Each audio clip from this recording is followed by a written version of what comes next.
She didn't smile at anyone else that way.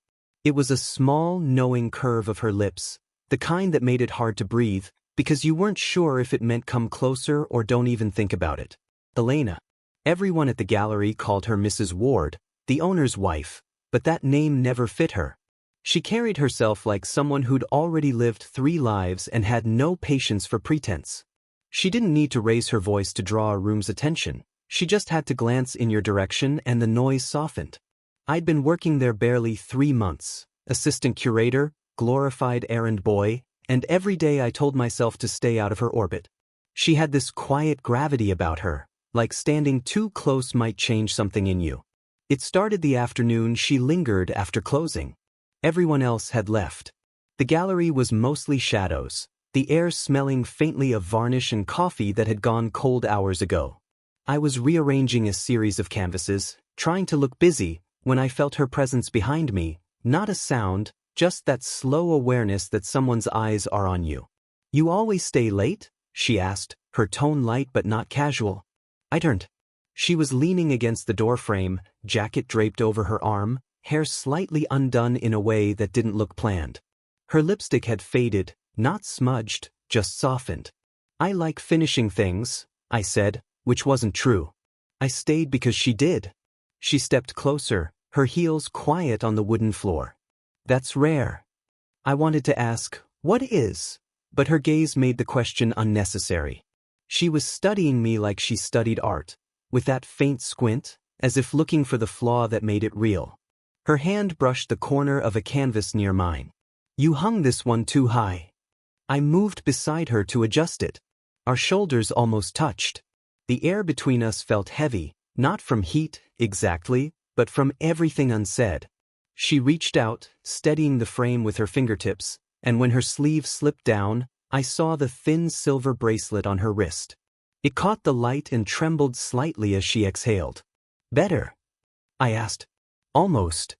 Her voice was soft, the kind of soft that made you listen harder. We stood there for a moment that lasted far too long. The painting didn't matter anymore. Neither did the spacing on the wall, or the hum of the air conditioner, or the faint buzz of traffic outside. There was just the scent of her perfume, something understated, like clean linen with a trace of citrus, and the awareness that I was close enough to see the small freckle just below her collarbone.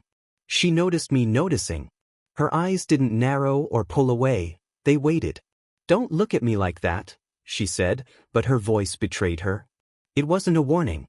It was a confession. I looked away, pretending to check the painting again. "Sorry. I didn't mean." "Yes, you did." The words landed softly, almost kindly. She said them like she was reminding herself of something. Then came that smirk, quick, quiet, private, as if we just agreed on a secret neither of us had spoken aloud. The sound of the front door unlocking broke the silence. Voices drifted in, her husband's laugh among them. Her hand fell from the frame. She stepped back, smoothing her sleeve, her expression shifting into something calm, practiced. "Good work today," she said, already halfway to the door. Then, over her shoulder, low enough for only me to hear, "Let's keep our late hours between us, shall we?" And then she was gone. The next week, I told myself to forget it. That moment in the gallery, her smirk, her voice dropping into something too personal. But memory has its own temperature. It lingers on the skin like warmth that refuses to fade. Elena didn't act any different. That was almost worse. She still passed me in the hallway with that polite nod, her perfume trailing behind like a ghost I couldn't stop following. But every so often, her eyes would catch mine, a half-second too long, a flicker of something she'd cover with a comment about lighting or framing. Her husband, Charles, was around more often lately. He was the kind of man people noticed. Firm handshake, rehearsed charm, a voice that filled a room. Watching them together was strange. She smiled when he spoke, but her body never leaned toward him. She stood next to him the way someone stands near a fire that's long since gone cold. One evening, he left early for some event, and she stayed behind to finish invoices. I knew it was an excuse before she even said it. I stayed too, pretending to reorganize the back storage room. The silence between us stretched thin, not awkward, just expectant. When she finally appeared, she was holding a box of frames, sleeves rolled to her elbows. Her hair was tied back loosely, a few strands brushing against her cheek. "You don't have to stay this late," she said. "I don't mind," I replied, setting another box aside. "It's quieter." She smiled faintly. "Quiet can be dangerous." Her words hung there. I wanted to ask, dangerous for who? But she was already kneeling to open a crate, her focus steady. The room smelled of dust and old paper. I crouched beside her, close enough to feel the warmth radiating from her skin. "You ever think about leaving?" I asked before I could stop myself. "Starting somewhere new?" She paused, hands still on the edge of the crate. "Once," she said. "A long time ago. But comfort has a way of convincing you to stay." Her tone wasn't bitter, just tired. That kind of quiet honesty doesn't come from confession, it slips out like breath. She looked up at me, eyes softer than I'd ever seen them. "You shouldn't waste your years waiting for something to change." "I'm not waiting," I said. But she must have seen the lie in my face, because she smiled, not mocking, just sad. A frame slipped from her hands, glass clinking against the floor. I reached out instinctively, catching her wrist before it fell. Her skin was warm, pulse fast beneath my fingers.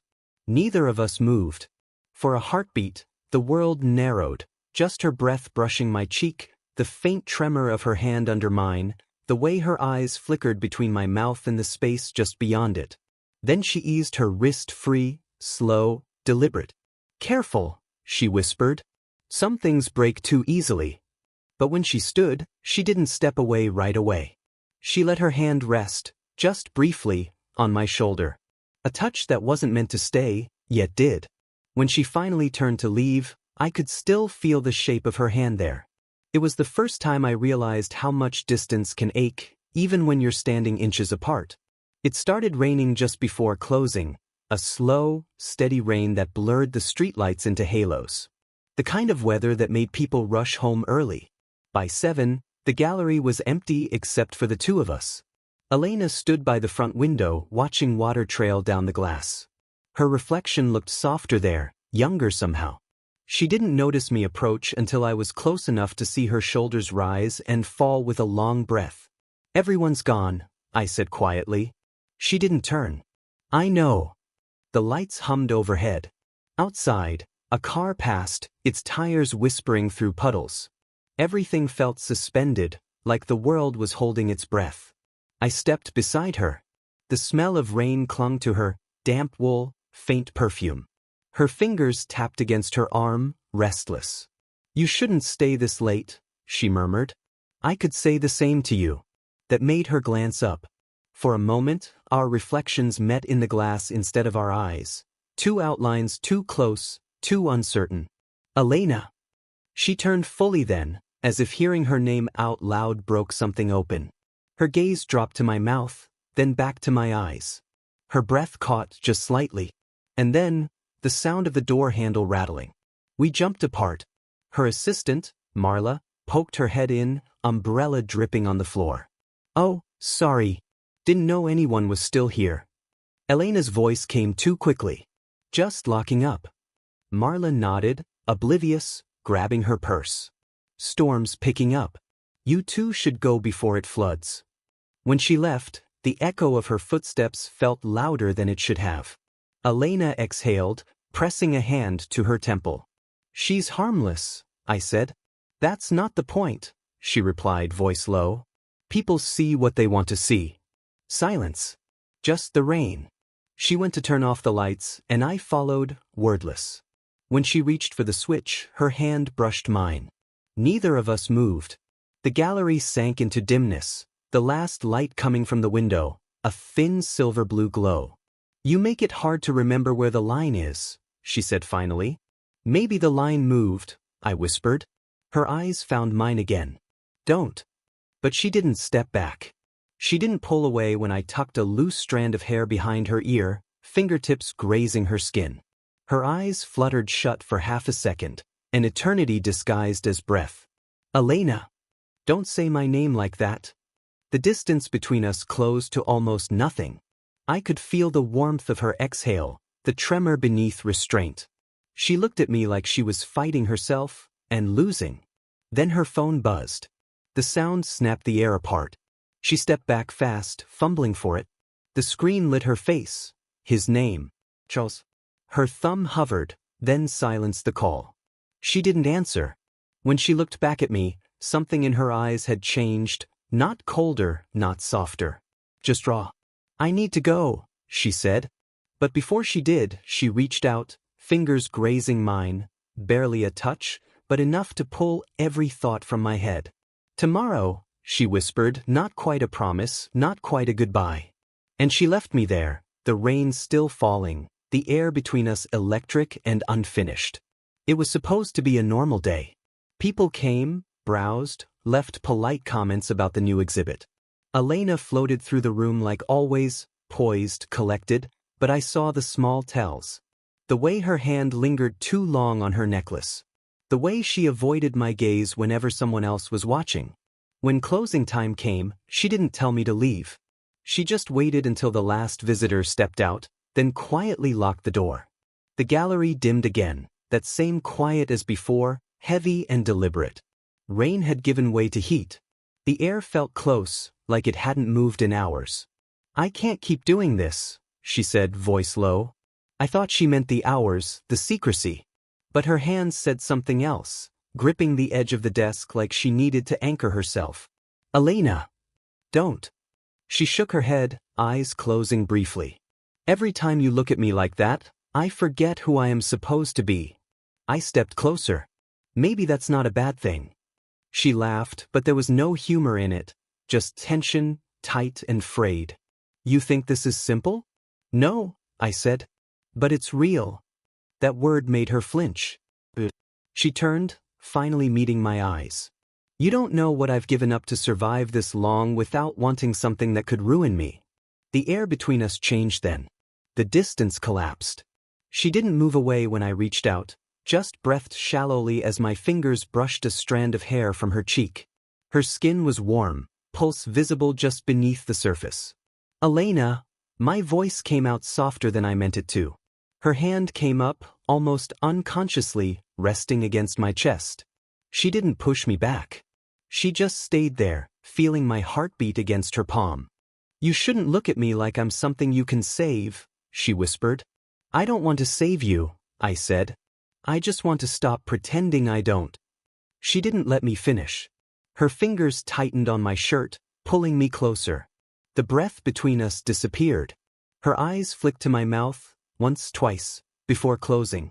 We were right there, caught in that small, suspended second before gravity decided which way to fall. My hand traced her jaw, the edge of her throat, the slight tremor that betrayed everything she tried to hide. Her voice broke the silence. Barely a whisper. If we do this, it changes everything. Maybe it already has. Her lips parted, a soundless breath, a question without words, and for the first time, she didn't look away. Then, a knock on the glass. Urgent. We froze. Outside, through the reflection, I saw Charles standing under the awning, umbrella dripping, watching through the door. Her hand fell from my chest. Go, she said, voice shaking but controlled. Now. Elena. Please. I stepped back, heart pounding, her scent still clinging to my shirt. She smoothed her hair, straightened her jacket, drew one long breath, and when she turned to face him, she wore a smile that didn't reach her eyes. From the shadows, I watched her open the door. And I realized I'd never seen anyone look more trapped by their own calm. The next morning, I came in early, hoping to avoid her, or maybe to find her before anyone else did. I wasn't sure which. The storm had cleared overnight, leaving the city washed clean, too bright. But inside the gallery, the air was thick, waiting. Elena was already there. She stood near the back, sleeves rolled up, arranging a new installation. Her movements were deliberate, calm to the point of pretending. Morning, I said, careful, quiet. She didn't turn. You shouldn't be here this early. I couldn't sleep. She paused then, hands tightening around a frame. Neither could I. Silence. The kind that fills every corner. I wanted to apologize for last night, for what almost happened, For what didn't? But the words caught. Instead, I asked, "Did he say anything?" Her laugh was small and bitter. "Charles? He never asks questions he doesn't want answers to."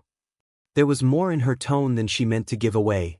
Fear, yes, but also resignation. I took a step closer. "You don't have to pretend." She finally looked at me. Her eyes were tired but not cold. "You think this is pretending?" Before I could answer, her phone buzzed on the table. A message flashed across the screen, long enough for me to catch the name, Marla. Elena grabbed it too quickly. "Something wrong?" I asked. She hesitated. "Marla saw us last night." My stomach dropped. "How much?" "Enough." She sighed, pressing a hand to her forehead. "She said she won't say anything, but that means she might. And Charles, if he suspects." Her voice trailed off. I stepped forward, instinct more than thought, until we were close enough that I could see the faint tremor in her hands. "Elena." She looked up, eyes glassy. "I thought I could control this." "I can't." "Then don't." That made her flinch, like I'd said something dangerous. Maybe I had. "You don't understand," she whispered. This, it's not just wrong. It's reckless. You could lose everything. I already have too much to lose." "Maybe you're not losing anything," I said. "Maybe you're just trying to stop wanting something you already chose." The words hung between us, sharp and quiet. She stepped closer, and I swear the air moved differently, slower, heavier. Her hand brushed my sleeve, fingers catching there for half a second before she pulled away. "I shouldn't have let it go this far." "But you did." Her breath caught. "Because you make me feel." She stopped herself, biting her lip, looking anywhere but at me. "Say it," I said softly. Her jaw tightened. "Seen." For a moment, neither of us moved. The gallery seemed to hum with it, the truth, the danger, the closeness we couldn't unlearn. Then she exhaled, slow and trembling. "I'm leaving town for a few days," she said, "before this becomes something we can't undo." I nodded, though the words hit harder than I let show. "When?" "Tomorrow." And then, before she could walk away, I said the one thing I shouldn't have. "I'll wait." Her eyes flicked up, wide, unguarded, almost breaking. "Don't," she whispered. "That's what I'm afraid of." But she didn't deny that she wanted me to. She was supposed to be gone by morning. That's what I told myself when I came in early again, just to see the empty space where she'd been. But the lights were already on. Elena was there. Alone. Her suitcase leaned against the desk, half-zipped, a scarf draped over the edge like she'd changed her mind a dozen times already. "You're not supposed to be here," she said, without looking up. "Neither are you." She smiled faintly, shaking her head. "I couldn't leave without checking the shipment." We both knew that wasn't true. The room felt different that morning, stripped of pretense. The air between us carried everything we hadn't said. "I thought maybe you'd call," she said. "I almost did." "Why didn't you?" I shrugged. "Because I knew I'd ask you to stay." That made her finally meet my eyes. Her expression was unreadable, part ache, part relief, part something like surrender. "Don't make this harder," she whispered. "I'm not. I'm just." I stopped. The words didn't fit. Nothing did. She stepped closer, slow enough that I could feel the air shift with her movement. The scent of her perfume, soft, familiar, wrapped around me like memory. "I should say goodbye," she murmured. "You haven't yet." Her breath trembled. "No." We were inches apart now. Every rational thought dissolved into pulse and silence. Her hand came up, fingers brushing my collarbone as if testing what would happen if she didn't pull away. "I don't know what this is," she said, "or what it means." "Then don't name it," I said. She laughed quietly, that same tired, dangerous laugh. "You make it sound easy." "It's not." The moment stretched, fragile, charged. My hand found hers, fingers slipping together naturally, like we'd done it 1,000 times before. Her skin was warm, trembling slightly. She didn't let go. "Elena." She looked up, and in her eyes I saw everything she'd tried to hide. the years she'd spent being careful, the parts of herself she'd buried under responsibility and reputation. "You make me feel alive," she said, voice breaking on the word alive. It wasn't a confession. It was a reckoning. I leaned in, not to claim, not to promise, just close enough that I could feel the shape of her breath against my lips. The world narrowed to that single, unbearable heartbeat where everything could change. Then she moved first, closing the space, resting her forehead against mine. Not a kiss, not yet. Just closeness. Unavoidable. "I can't stay," she whispered. "I know. But I wanted to see what it felt like, to stop running from something honest." Her hand lingered on my cheek, thumb tracing the corner of my mouth. When she finally stepped back, there was no anger, no guilt. Just clarity. "Don't wait for me," she said. I didn't answer. I couldn't. She smiled, small, sad, certain, and walked out, suitcase rolling softly behind her. And for the first time, I understood, what we'd shared wasn't a mistake. It was a moment that couldn't last, but would never fade. 3 months passed before I saw her again. Summer had settled into the city, the kind of heat that makes the air hum. The gallery had changed, new exhibit, new faces, but the corners still remembered her. I was closing up one evening when the door opened, soft, unannounced. Elena stood there. No suitcase this time. No pretense. Just her. "Hi," I said, because it was all I could think to say. "Hi," she echoed, smiling faintly. "I thought you might still be here." I didn't ask how she knew. I didn't need to. She looked different, lighter somehow. Her hair shorter, her clothes simple, her expression free of the careful restraint she used to wear like armor. "You look," I started, then stopped. "Different," she offered. "Better." She laughed quietly. "I've been painting again. Real things. Messy things." There was pride in her voice and something like peace. I nodded toward the back room. "Want to see what we've been working on?" She followed me through the gallery, her steps unhurried. When she brushed past me, her arm touched mine. A light, familiar contact that carried every unspoken thing between us. We stopped in front of a canvas I'd hung earlier, a quiet piece, all muted tones and soft edges. "It's beautiful," she said. "It reminded me of you," I admitted before I could stop myself. "The way light doesn't fight the shadow. It just fits beside it." She turned then, looking at me the way she used to, searching, steady, unguarded. "I never meant to disappear," she said softly. "I just needed to know who I was without everything else." "I know," I said. "I needed that too." For a moment, neither of us spoke. The silence wasn't tense anymore. It was warm. Honest. Elena stepped closer. Her hand brushed mine. Slow, deliberate this time. No hesitation. Our fingers found each other easily, naturally, like they'd been waiting for permission. "I don't want to pretend anymore," she whispered. "Not about age or timing or how people might look at us. I'm done hiding." I smiled, small and certain. "Then let's stop." She laughed under her breath, shaking her head like she couldn't believe we were really standing there, finally letting it be simple. Then she leaned in, resting her forehead against mine.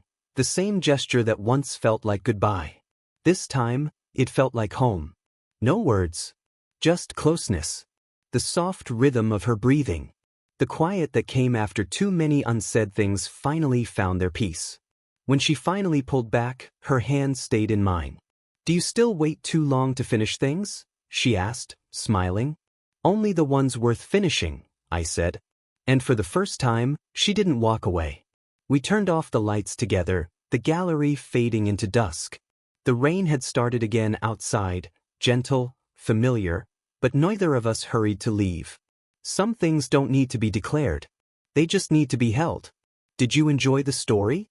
What kind of stories would you like to hear next?